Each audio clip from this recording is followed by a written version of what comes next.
Pronto, a gente vai conversar sobre conversão. Conversão espiritual.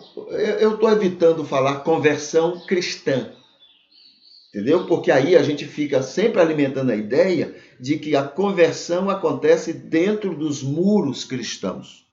E se a gente pega o Antigo Testamento, a gente vai ver Deus convertendo pessoas, inclusive dentro do judaísmo, inclusive, e fora do judaísmo. Se Deus ama e quer salvar o número maior de pessoas, então ele não vai ficar preso ao cristianismo, né? E do mesmo jeito que salvou pessoas antes, ele salva hoje. E Jesus avisou, né, para os discípulos: olha, eu tenho outras ovelhas, fora desse rebanho de vocês aí, fora desse aprisco, eu tenho outras ovelhas. Entende? Então a gente não pode ficar nessa coisa da conversão cristã. Conversão espiritual é a atuação do Espírito Santo na vida de pessoas. Então vamos ver aqui a graça, né, a conversão e a graça de Deus. Isso quer dizer que conversão não é uma opção. Tá? Essa realmente, talvez, é a única que não é opção. Entendeu? Quer dizer, haja o que houver, só vai haver salvação se houver conversão. Não é uma opção. Só vai haver salvação se a conversão acontecer. Então vamos ver aqui. Deus desejou pessoas e não robôs. Esse é o destaque que a gente quer dar hoje. Ele não queria robôs, ele queria pessoas que tenham vontade própria e sejam respeitadas nas vontades que tiver. Então são pessoas.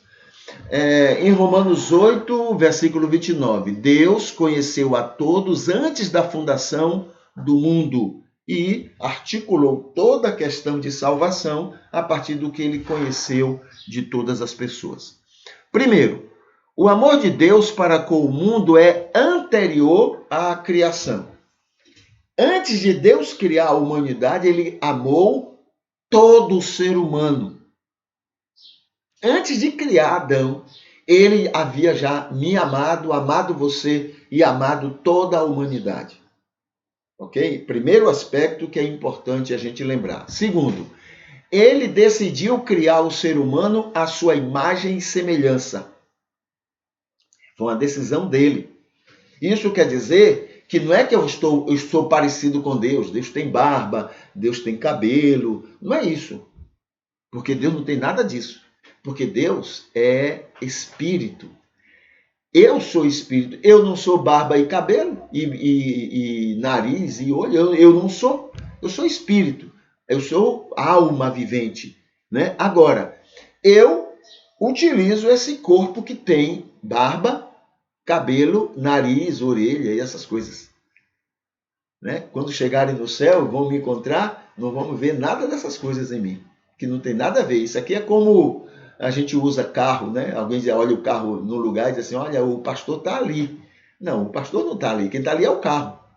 Né? Então a gente confunde muito, né? A gente vê a coisa e identifica como sendo a pessoa. Ele decidiu criar, então, o ser humano à sua imagem e semelhança. Isso faz toda a diferença. Por isso que ele não queria robôs. Robôs, eles têm os animais. O animal, ele vive pelo instinto, né? Pelo instinto. E cada natureza administra seu instinto de maneira diferente. Vai pela natureza de cada um dos animais. Esses são robôs, eles não agem diferente do que o instinto manda. Tá? Eles não agem, não escolhem. Nós escolhemos. Meu instinto pode dizer, faça tal coisa, mas eu digo não, mas eu não vou fazer. Eu não quero fazer, não desejo fazer. E Deus respeita a minha vontade. E eu vou terminar fazendo o que eu quero e não o que o instinto me manda fazer. Terceiro, ele sabia que o ser humano, num determinado momento, usaria errado esta imagem e semelhança e desobedeceria. E ele conheceu isso perfeitamente. Quando Deus criou o homem e criou a mulher, ele sabia que tudo isso iria acontecer. Deus não foi, Deus nunca é apanhado de surpresa em nada. Né? Ele já sabe tudo com muitíssima antecedência. E ele sabe, quando acontece, ele já tem tudo sob o controle dele. Não quer dizer que ele não respeite. Né? Eu agora decidi fazer alguma coisa. Ele já sabe disso há muito tempo, ele já tem o controle disso. Ele não vai me impedir, não. Ele já sabe como trabalhar com a tolice que eu vou fazer. Ele já sabe o como vai agir, apesar da tolice que eu, você e que todos nós vamos fazer. Entendeu? Ele já sabe. Deus nunca é apanhado de surpresa. Quarto, ele então planejou a graça para o maior número possível se converter da desobediência. Então, respeitando a individualidade, respeitando a vontade das pessoas, então ele articulou todo um projeto, não é? Para salvar o maior número, para atrair, para chamar, para, né, a pessoa se sentir necessitada dele. Ele planejou tudo, para que o maior número possível de pessoas fossem alcançadas, abençoadas e salvas. Veja essa sequência que é interessante, tá? Sejam alcançadas, e aí todos são alcançados, porque a função do Espírito Santo é convencer todo ser humano, não é, do pecado, da justiça e do juízo, e ele alcança todo ser humano em qualquer circunstância, em qualquer lugar. Todo ser humano que se submete a isso, então esse ser humano passa a viver uma conversão, né? E Deus então vai trabalhar. Foi assim com Melquisedeque. Não tinha nenhum conhecimento de judaísmo, não tinha nenhum conhecimento de Abraão e a experiência dele, não tinha nenhum conhecimento de Moisés, muito menos, porque Moisés veio 500 anos depois, né? Não tinha nenhum desses conhecimentos. Mas ele, como outros muitos, tá? Outros muitos, não alguns, muitos, não é?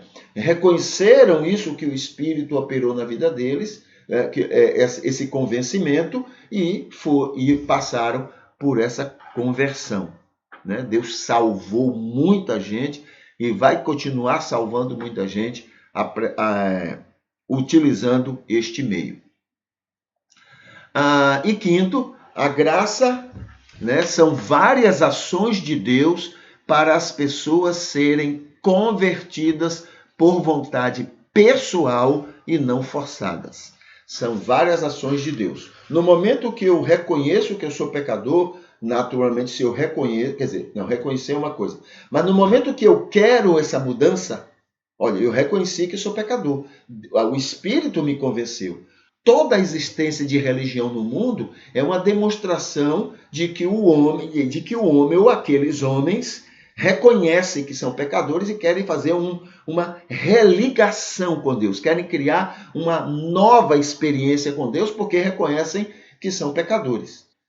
Esses que querem mudança, né? Senhor, eu quero mudança, eu não quero continuar nessa situação contra ti, então esses, não é? Nesse momento, eles permitem que o Espírito atue na vida deles, transforme a vida deles. A partir dessa permissão, então o Espírito vai fazer todo um trabalho de conversão e depois um trabalho de aperfeiçoamento, um trabalho de fazer com que a pessoa cada vez mais pareça com Jesus, com o primeiro Adão, tá? E possa... Então, isso é o chamado processo de santificação.